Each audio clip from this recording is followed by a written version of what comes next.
Hey guys, this is another Breaking Bad vlog, Season 5, Episode 2, Madrigal. And this episode was pretty interesting, and it was mostly about Mike.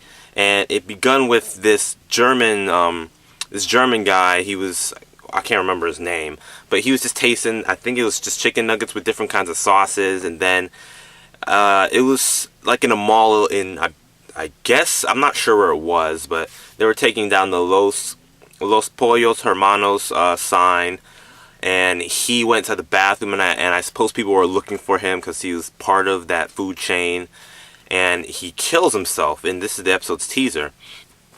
And when the episode continued, where did it leave off?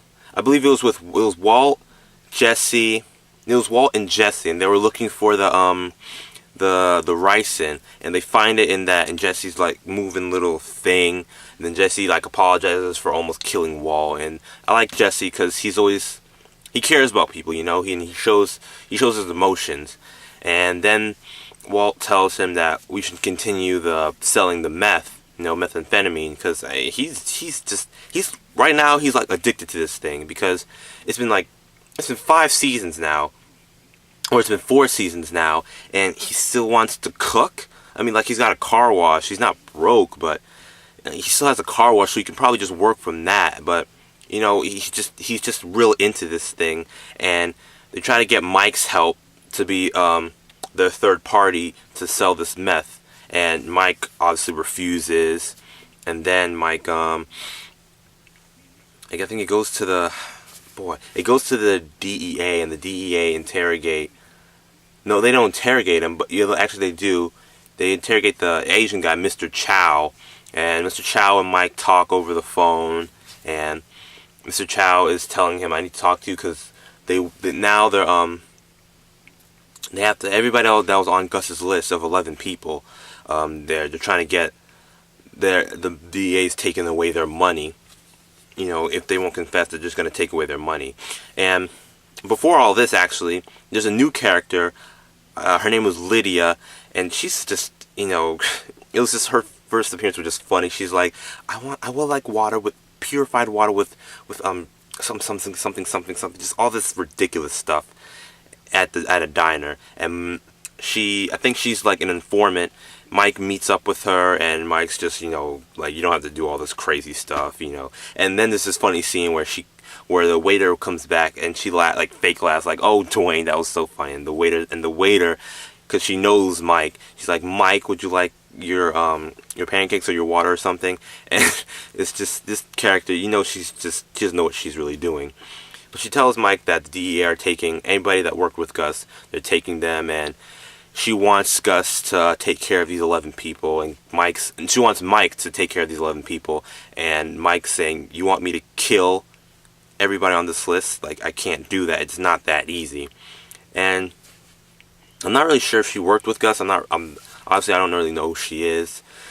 But Mike gets a call from Mr. Chow, and Mr. Chow tells him to come over because he needs to talk to him about what's going to happen to them. But unknown to Mike, Mr. Chow is actually being held at gunpoint by this guy named Chris, and who is also on the list of 11 people.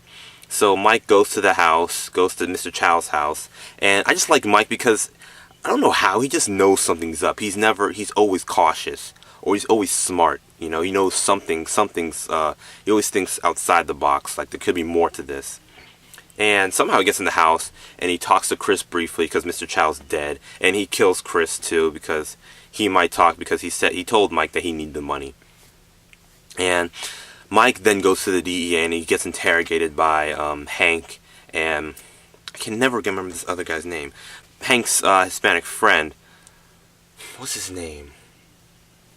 Whatever, I can't remember. I'll look it up later. Anyway, Mike gets interrogated, and he's cool about it. He doesn't talk. He doesn't say anything worth of value to them. And Hank brings up, you got this $2 million. You got $2 million in your bank account, but it says it's written to your granddaughter. What would your granddaughter be doing with $2 million? And I guess we see that Mike was basically doing all this for he's basically doing all this stuff for Gus so he can pay for his granddaughter, maybe for her college tuition, or when she gets older, just to help out the family. And he's kind of in the same position as Walt. He's just doing everything. Maybe even Gus, they're doing everything for their family. And Mike says he doesn't know what he's talking about, just to get himself out of there. And they talk about, Hank brings up the fact that Mike used to be a police officer in Philadelphia, and I guess Mike doesn't really want to go back to that memory. Maybe something bad happened. So later on, Mike goes to Lydia's house and holds Lydia at gunpoint, and he tells her, I think he's gonna kill her. But Lydia, I like this scene with Lydia because she acts very strong. She's like, don't let if you're gonna kill me, please don't shoot me in the head, or please just don't kidnap me and kill me. I want my daughter to at least see my body, to let my daughter know that I didn't leave her, that I still loved her. And Mike can't do that for some reason. And Lydia, I like Lydia in this scene because she's like, okay, no, I'm not going with you. You'll have to kill me in the head or something. I'm not gonna leave my daughter. So they make a compromise. I don't know. I don't know if Mike killed her. I don't know what happened, but Mike doesn't kill. The scene doesn't show if he killed her or not. But Mike goes back to his car and he talks to Walt about joining him about the methamphetamine because he needs the money, probably for his daughter, because he's gonna lose the $2 million that he gained and he needs some more money for his daughter. So he's kind of in the same position as Walt. So that's pretty interesting. And the episode ends with Walt getting in bed with Skylar, and Skylar doesn't even look at him. She just has this really concerned, uncomfortable face. She's wearing just this face, and then Walt starts kissing her and pleasuring her, and it's just really, you can tell that Skylar's extremely uncomfortable, because in the last episode she said she's afraid of Walt, and I mean you're just wondering what's going on in her mind, because I mean, is he gonna kill me if I make him mad? Is Walt gonna just, what's gonna happen to me? What's gonna happen to the family? How's Holly gonna feel like growing up? How's Walt Jr. gonna find out about all this?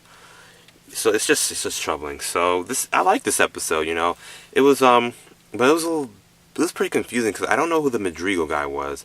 I don't really. I think he was a partner or affiliated with Gus, with Los Pollos Hermanos. I'm not really sure much about that.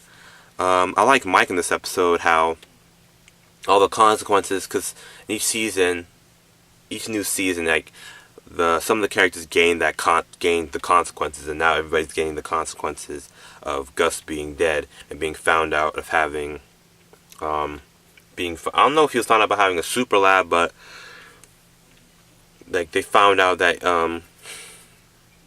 everybody else working with basically affiliated with Gus is like getting the wrong end of the stick. They're becoming more in trouble. They're getting interrogated and such. And Walt's just becoming more.